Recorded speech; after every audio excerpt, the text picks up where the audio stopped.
We now finish our coverage on the wing gambit on a move you'll certainly face. Also a move that I seem to face more often than most when I'm playing blitz games. So an important alternative.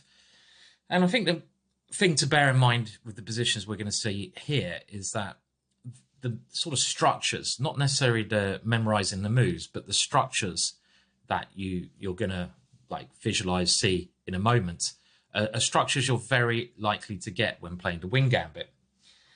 So if you're not a wing gambit fan, if you're not, if you're not a fan of these structures, then, you probably picked the wrong opening. But we're going to convince you, or me, that these structures are very nice white. And this is where we get our 2 pawns in the center, but we're a pawn down. But the center is under our control, and there's not much black can do to contest that center. And if he does, we can push on anyway. So after the moves e4, c5, b4, imagine how much fun it will be just whipping that pawn out to that square. And now takes on b4, and here our normal move a3, and now pawn takes a3. I mean, in some ways you could say this is the proof of the pudding, right? Black's just taking all the pawns, accepting the gambit, and asking us what is our compensation. Well, again, our compensation starts with the move d4. I like this move. There are other options, but it seems correct to put 2 pawns in the middle. And our compensation relies on these pawns. It's not always a quick win, but a lot of the time, what are we actually doing here? Well, we're playing, and I think this is important to bear in mind how we develop our pieces, already. And we want to play really with bishop d3. This is preparing for when black castles. On c4, it's a little bit more exposed to some e6, d5. We don't want to lose tempo. So after bishop d3, we want to then continue with knight e2. This seems like the right square for the knight. And later on, we can play c3 just to support our center, castles, and often even f4, bringing another pawn into the mix. So that's what you do with the kingside pieces. Now, your queenside pieces are a bit more flexible. And generally, we want to take here with the knight, I feel. And in these lines, the knight coming into b5 is less seen. It's still playable, but it doesn't normally have as much point. In actual fact, because remember, we're going to have a pawn on c3, this knight most often travels to c4. Because on c4, we can come to the center, one of these 2 squares, towards black's king. And let's remember, we can also play on the queen side. So there are ideas of knight b6, pressurizing there as well, and even knight a5. The bishop on c1 is normally the last to develop. With the pawn on c3, unlike the last video, there's less point on, I would say, developing it to b2 because it's going to be in the way of a couple of pawns. But later on, we can be very flexible with that bishop and just even leave it on that square until we know where we want to go with that bishop.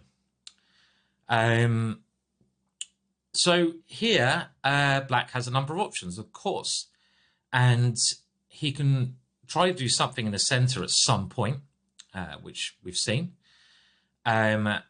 or he can just keep things contained with like d6 first. Now, d6, I think, is a very normal move because he wants to go knight f6, right? Black wants to develop. We've got to think what our opponent's trying to do. Now, if he goes knight to f6 immediately, he's just walking into e5, and we will use these pawns to push that knight around, and that knight doesn't have anywhere stable to go, and our pawns are just going to increase our control. So knight f6 doesn't make any sense. Now, the same can also be said, really, for the move knight to c6. That's also going to get pushed around, right? e5, d5, knight e5, and we can push that around. And again, just seems to help us. So a number of moves here, and let's have a look. The two, as well as d6, I'd say the two main ones are e5 and d5. But these moves a little bit slower than we've seen in the last two videos because black's wasted a move greedily grabbing that pawn. So then they're not as good. So probably d6 is the most important. But before we get there, we'll very quickly cover the other things. Now, a2's a move to try and discombobulate us a little bit. We're going to win that pawn anyway. So black's thinking, okay, I'm going to bring your rook to a2. I don't think we need to fear this one. We can still bring our knight to a3. And also, let's not forget, our bishop can go to a3. We're not ruling that move out. You know, don't always stick to, you know, you've got to play case-to-case scenario. And here, rook takes a2 seems to be good. In some ways, we even see the queen coming to a1. And this is one advantage of the rook being here. We saw this in the last video. And then we're really playing on the A file and towards the center. So that's quite a unique idea. Maybe black can try d5. I mean, if he ever goes knight c6, like we said, we go here. And that knight's just getting run about. And after this one, I do like the move rook a4. I do like the idea of just, you know, using that rook actively. So d5, I think, is logical. And the point being that we want to open up. We want to take on d5 generally. The rule here, when d5 is played, we nearly always want to take unless black has a pawn on e6. If black has a pawn on e6, we're often playing e5. But if we play e5 here, there's no pawn on e6. So black has this good bishop in these lines. It's still obviously playable, but not really what we want. And it's a course where we're opening things up. So let's do that. And now queen takes, and now we just play c4, building our center. And after something like queen e4 check, we can go bishop e3. The only thing to bear in mind there is don't lose your knight. And we're getting excellent development here, like e5, black trying to validate his ideas. And now knight c3 runs into a pin. So let's go knight d2, where our knight is more secure if the bishop comes here. In actual fact, this move would run into d5, followed by our queen coming out here, which is very dangerous to black. And if something like queen g4, well, I propose now there's a number of tempting moves that we don't mind giving up a second pawn if we get development. And I like this bishop e2. Queen takes, bishop f3, and now knight e2. We've given 2 pawns up, but don't worry about that. And we got lots of ideas. Rook g1, even rook a5. Look at that for a unique option with plenty of play. Black has only developed his queen. A very fun, lively, aggressive position to play. So a2 doesn't impress. Don't really see the point of that one. Now e6 is actually another move quite like d6, right? It's just a move which I think is going to occur a fair bit. And now we continue by developing our king side. Again, we don't need to panic because we got the better positional play in the middle. And I know generally when you sack a pawn, you're trying to keep the initiative up, but in some cases, you know, it is the positional compensation, and we don't want to lose that by panicking. And here we're just going to do our normal thing. So it feels like d5 is right. And now what you play here, following the rules we've seen and heard before. Well, here we play e5 because the pawn is on e6. And I like this move. This is going into those positions we've seen previously, but I do think it helps us not committing to knight f3. And this is something I've learned from studying the wing gambit here, because I used to play the wing gambit against the French. And I always put my knight on f3. But in actual fact, as we see, knight e2 it seems to be a much better square because we can free our f pawn, but also this nice maneuver in some cases of bringing it around to h5, which is especially true when black moves his knight. So e6 is quite similar to what we looked at. Now e5. Well, here black's trying to open up lines and give a pawn back, but I think we should take the offer and take here when we have great play and open lines. Now, something like knight c6 is trying to win that back. If black grabs the pawn back straight away, then I suggest bishop d2 and now knight c3. And we have easy development. Knight f3, our bishop can decide where to go, and we're going to castle with a lot of play for the pawn. Very good initiative. And the other thing to remember structurally is that when black loses these two pawns, which happens a lot when, because he's lost the c pawn from our opening, and when he loses the e pawn as well, structurally he's really bad, because this knight d5 at some point he can't get rid of that knight, and our bishop coming here at some point he can't block it with a pawn. So it seems to me like structurally this is quite a dodgy way for black to play. So after taking, knight c6 makes more sense, but now we can take on a3 with the knight, because this gives us quite a strong threat, actually. I'd say this is a threat, because look at that one coming in to another weak square that those pawns have given up. And if knight takes e5, covering that square, well, now we can come the other way. We can come knight b5. We've got f4 to come. We've even got bishop a3, and we're doing everything to take over this square. And this is, again, brilliant compensation. So queen a5 check now maybe makes more sense. Again, we block with the bishop. And after this one, I think we guard our pawn with simply bishop d3, and we're all set to go. Knight b5, bishop c3 after that move, knight to f3, castles quickly, and black's just moved his queen too many times. It doesn't make any sense.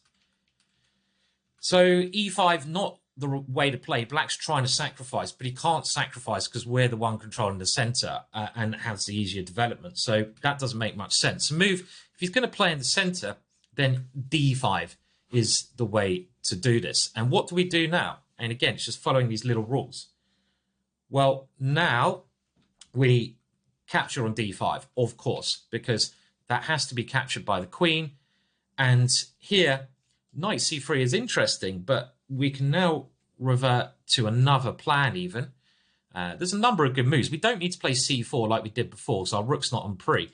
And a thing to always consider when the queen's out here is this knight takes a3 move. I mean, we might as well win that pawn back. We're only one pawn down. And the reason when the queen comes here, I like this move, is just because knight b5 is going to gain so many tempo, and combined with the bishop coming to f4, be quite uncomfortable for black. Even after queen d8, knight b5 is still very much an option. And here, something like bishop d7 we can look at. I mean, knight f6 is maybe better with the knight trying to come to d5 to meet bishop f4, right? So this is black's idea. But if we first play bishop c4, this transposes to another variation that we're going to cover. And this actually left an experienced grandmaster, Manakato, in trouble with black, because look, it's very easy. These positions are very easy to play. This bishop coming here is a ginormous threat. And we can castle quickly. a6 doesn't help, right? Because we go bishop here, and if you take here, well, we flick in this check first, and we win your rook. Game over. So this idea of playing d5 here seems a bit slow because a knight takes a3. Let's have a look at bishop d7, trying to get rid of that annoying knight. But now we just play bishop f4. You have to take this one, but now there's other problems. And a move when this light squared bishop goes, well worth remembering, is queen f3. This is a great way, and our pieces are really, really hitting those squares. And after something like queen c8, black's defending, in a pretty horrible way. There's many sensible moves, but there's a beautiful idea here. And this is an idea I just love playing because it's so unique. Rook a4. What a move. Because we want to play rook c4. How many times you get a chance to do that? Just imagine that rook getting there. It's going to be crushing. Can black defend here? I'm not even sure black can defend already. Black's on the verge of losing. Rook c4 is so strong. So it's not so simple for black, to take black. I mean, my opinion is that black can't really take on a3 and then play something in the center. If he's going to play d5 or e5, he should go back to the stuff we looked at in the last variation.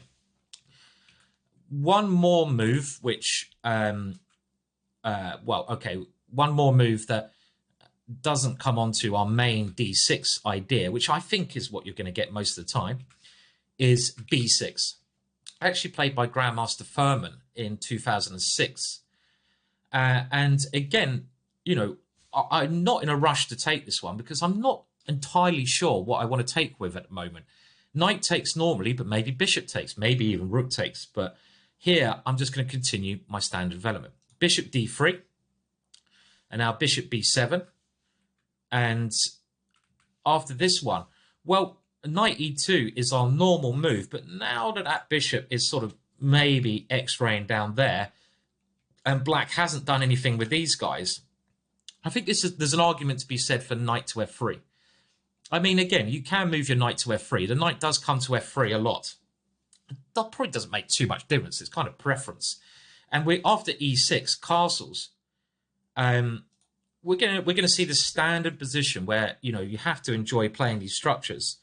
Otherwise, this is not the line for you. But it's quite hard still for black to develop. You've got to remember this, because his knights get attacked with these pawns. We have this pressure on the queen side, and we're just moving our pieces out. Once we've moved our pieces out, I feel, well, for example, in this case, I'd be going knight takes, and maybe here I'll be putting my bishop on b2, because actually this looks all right, because I want to play d5, and I want to get my bishops on these diagonals. I like d5 when the bishop's here, because it seems to blunt it out. If black plays knight to f6, well, in this case, I'm going to grab the chance to play e5. This is our normal response to knight to f6 if we can. And if the knight comes to d5, we can certainly think about keep chasing it. But we can even now show why we've moved the knight here and go for a direct attack. This is very dangerous to black.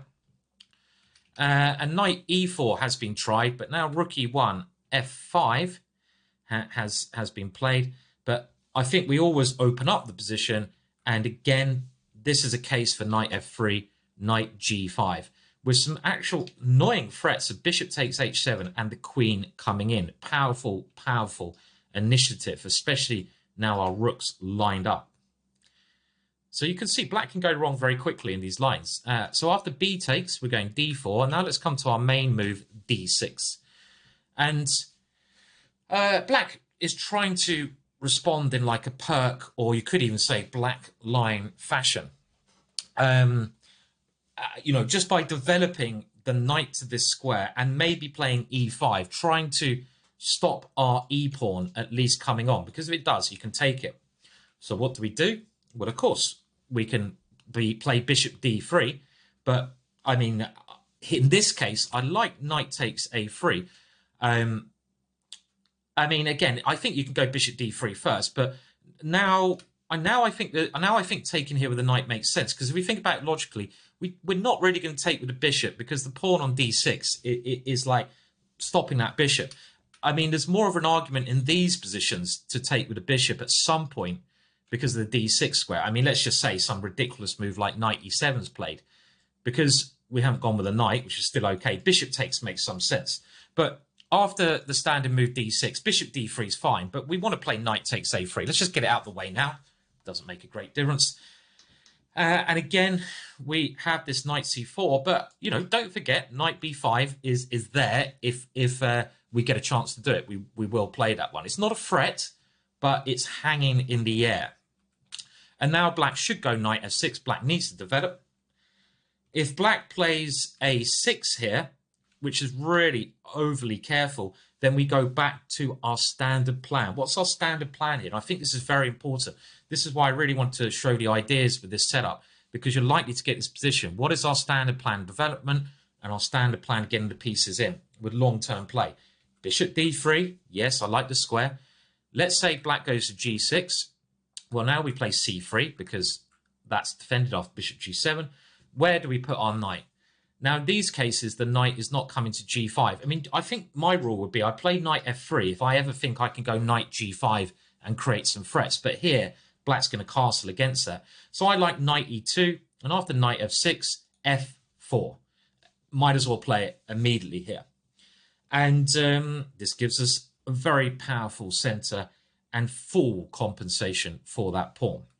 Let's say castles here, and we're ready to play e5 now. I don't see why not. Don't panic about that pawn. Other ideas I would play here is maybe getting my queen over towards black's king. I would even think about f5 in that position so I can get the bishop over there. We're going to see this in the Caro-Kann hillbilly attack. And this seems like a dangerous position. Black has tried e5 here, trying to do something in the center.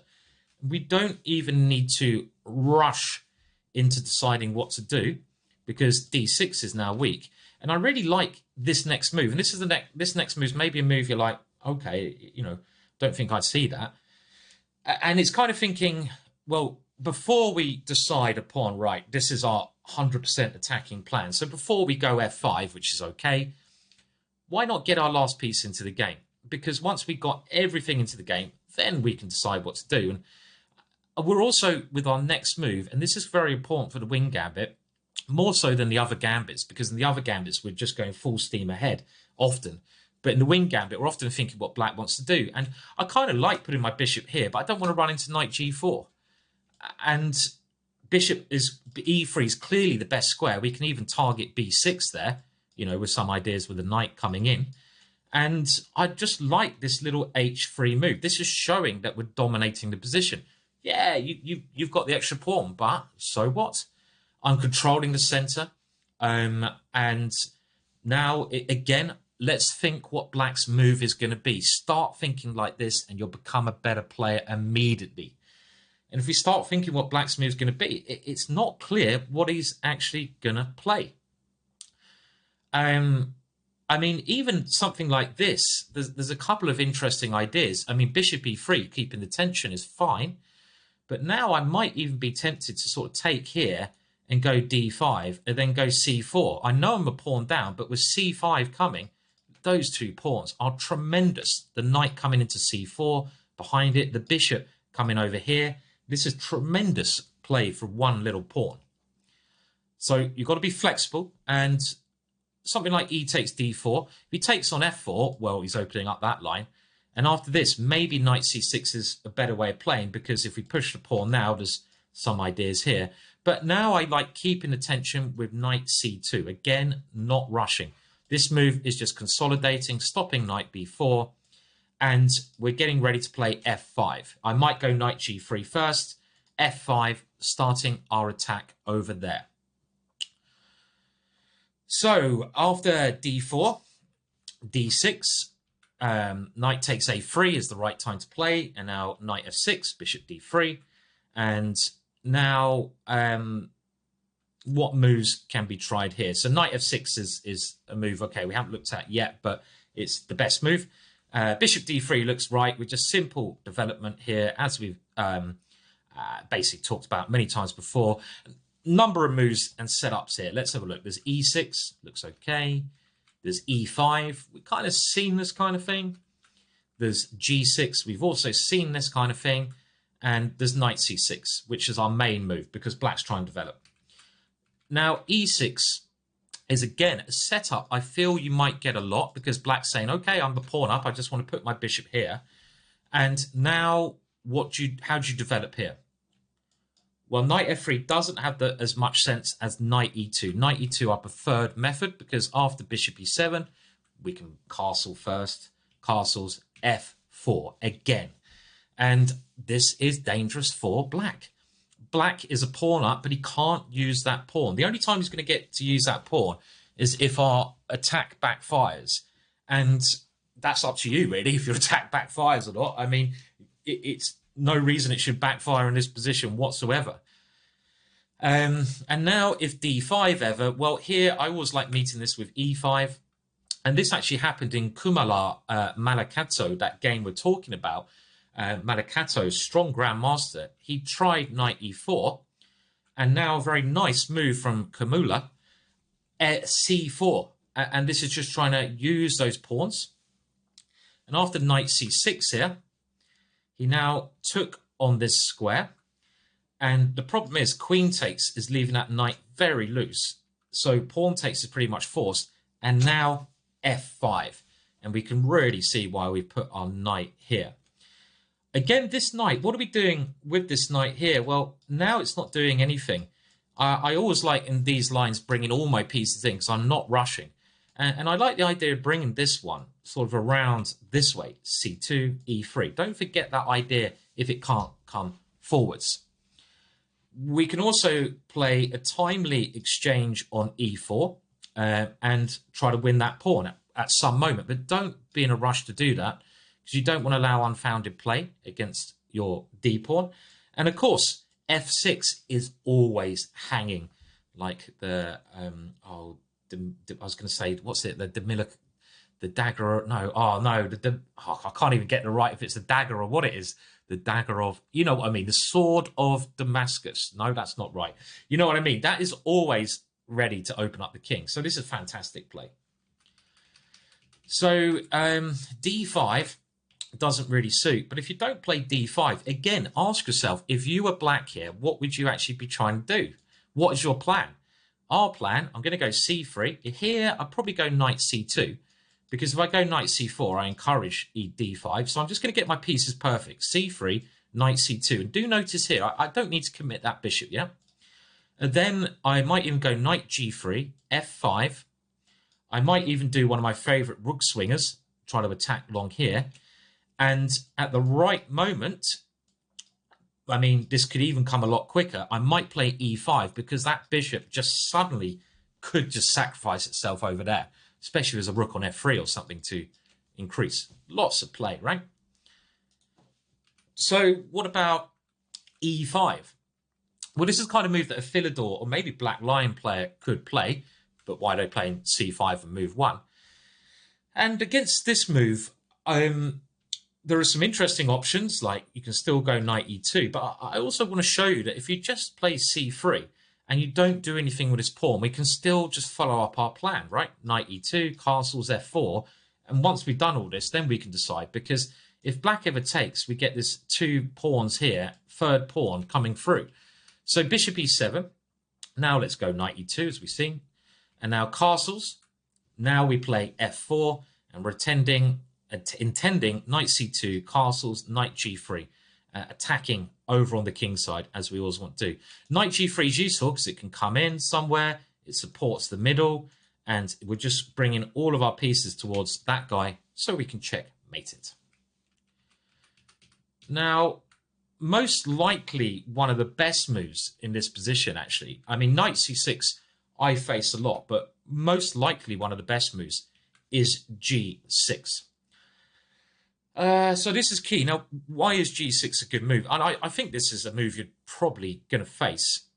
I think it's a good move just because of the fact that the bishop's not good on this square. The bishop's much better on g7, number 1. It means that black can get castled quickly, number 2. And also, our bishop is, muted there. Because if we ever play e5, we're not going to have attack here. So this is one of the better options, but it's still fine for us. We're going to go knight e2, bishop g7, our normal thing. Castles, knight c6 we'll sort of come to in our main line. So let's have a look at castles. And again, patience. Let's just go c3 because we might as well block that one out. And now knight bd7. Again, e5 gives us this target f4 to play for. And, well, this was actually included in Fighting the Anti-Sicilians by Richard Palliser, included this as a possible line for black, but he's changed his mind a bit. His suggestion for black there was taking here knight c6, played by Kupracek, very famous grandmaster with the black pieces.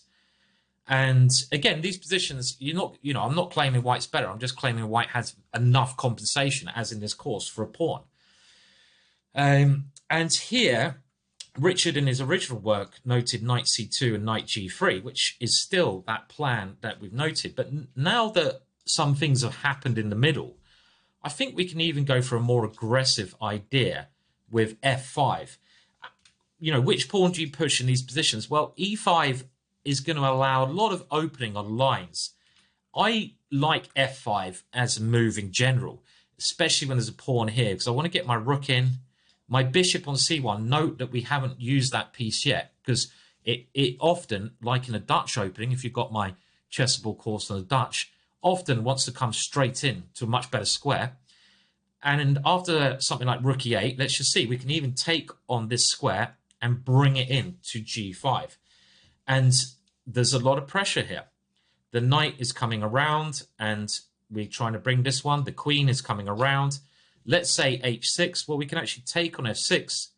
And now, after this one, e5 is very interesting. But actually, again, now that we've created a lot of weaknesses over here, we can just wait. And we can target these ones with knight f4, queen g3, and these kind of moves here. And again, compare the king's safety position. Ours is much better.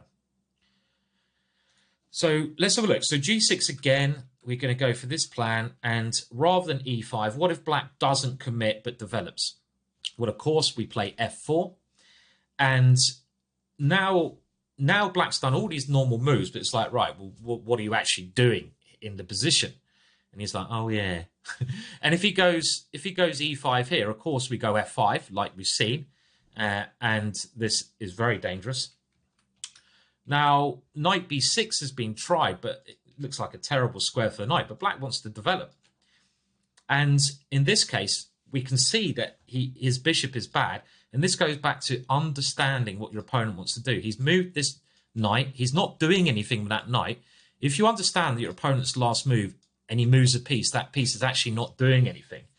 But he's only got one purpose. And black's only purpose is to move the bishop and try to do something like this. Then you can just stop it. And I like this h3 move again. And now we're just kind of waiting, and here we can even go bishop e3. But again, I'm not in a rush to play this move. If I was white here, I'd be thinking, well, f5's coming. I can play this at some point.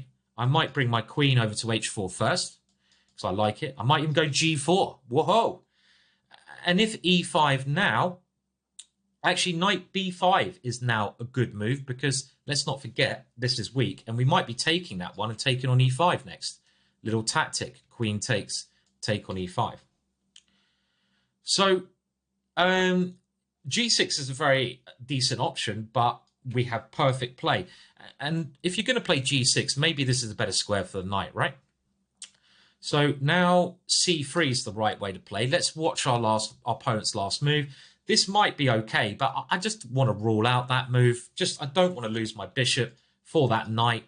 Remember, in these variations, black's knights can't find good squares. So there's no point in these positions, you know, doing bishop b5 and taking here, which we did in some of the other wing gambit lines. But in these lines, why would we want to do that? It's pointless. So c3 is much more sensible, the move we're going to play anyway. We're relying on that center. And now g6 key. Now e5 again has been played, but knight e2 is this move, which I think is very nice. And if bishop e7, well, we go castles. And after castles, this is one case where black gets the bishop to g4. But what would you now play? This is worth thinking about. And white, I think, has a very nice attack. And I want to show you some more moves here, because this is a middle game position. But knowing the middle game plans is hopefully why you've brought the videos. I'm trying to explain them here, what the move trainer might not teach you. And now, if you went knight c2, you're on the right track. You don't need to rush. There's no point encouraging that bishop to take there. Why would we do that? This knight consolidates and has ideas of traveling. There's no rush. And after something like pawn takes d4, pawn takes d4, d5, again, what is black's move? We're going to bring our queen over. And against this one, I like playing e5 now. This knight has to block our bishop. And here, what do you play now? And let's see, if you get the next move, you're well on your way to understanding these structures. f5, of course we want to play this move. Brilliant move. We've even got rook f4 as an idea. And there was one game, well, actually, this is Richard's own analysis with queen d7. And now we're going to show the power of f6. And after pawn takes, well, let's get rid of that knight. It's the right time to take that. Note our knight defends this one because we could take on f6. And after this one, bishop h6. Again, this bishop comes into the game in one move, hence why we're not rushing developing it. And after rook e8, we've got to get our queen in. Queen is now coming to h4, coming to g7, and we have a tremendous attack. And black actually is in serious trouble now. Now, going back to e5, knight e2, there's one interesting option which we should look at, and that is d5. What if black tries to play this move? And again, this is another line which I think Richard Palliser recommended back in 2007 in his book, Fighting the Anti-Sicilians. But luckily, we've got Richard helping with his course, so he knows all about this move, and he's worked to find a solution. And this is a way that white's, this is one of the only lines where black's like, right, you're not doing what you want to do. I'm trying to react. All the other lines, we just get on with our plan. So what do we do here? Well, taking on d5 is right because we're going to bring a piece to that square. Queen takes is a target, so knight takes. And now castles is still correct. Let's get our position in the right position. And now after e takes d4, because now we're threatening like this move. I didn't really want to play c4 before because, you know, there's some annoying checks. Let's just get castled first to stop that. And our idea is now c4 and d5. Be very nice to get those two moves in, kicking these knights around. So black should take on d4. This is following Richard's recommendation. And Richard recommended knight takes... Well, Hamlet, sorry. Richard actually Richard actually recommended, was it knight takes d4? No, it couldn't have been. Richard recommended e takes d4, and now knight takes d4 here in this position, which is okay for white with some complex lines of takes, bishop e7, queen h5. This is okay, but he's actually come up with what he feels is an improvement. And the improvement after e takes d4 is not even taking that one, but it's the immediate knight b5. Now, this has more point here because the situation has drastically changed, but black, the position is more open. This is one of the gambit lines generally where it's not going to be as open with our pawns here, but now it's opened up.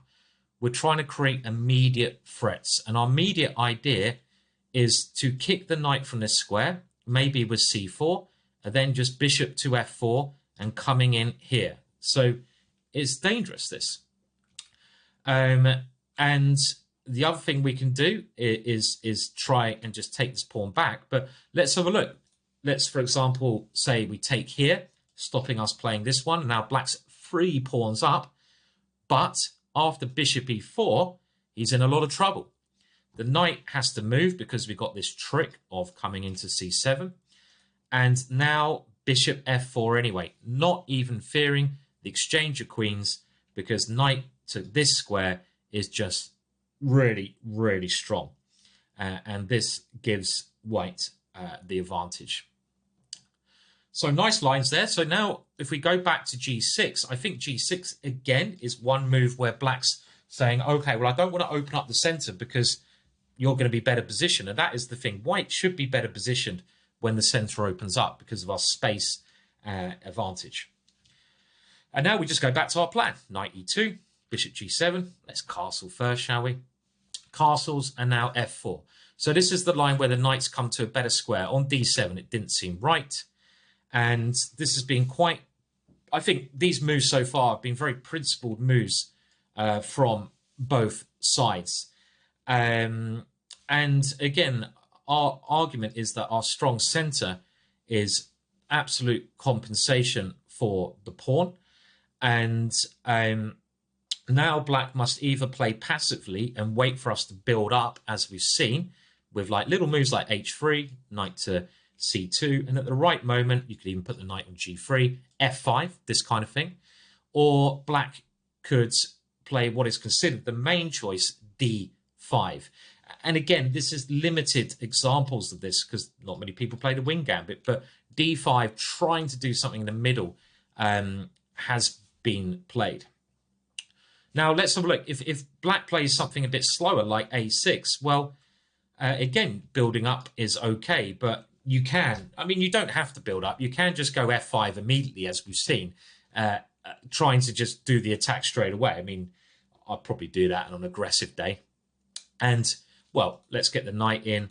And now one of the key maneuvers in the middle game, if you've got my Dutch course, you'll know it, queen e1. And there's just a simple old plan, queen h4 and bishop h6. Get rid of that defender. And once you've done that, well, we want to attack h7. We're going to see this in the Hillbilly.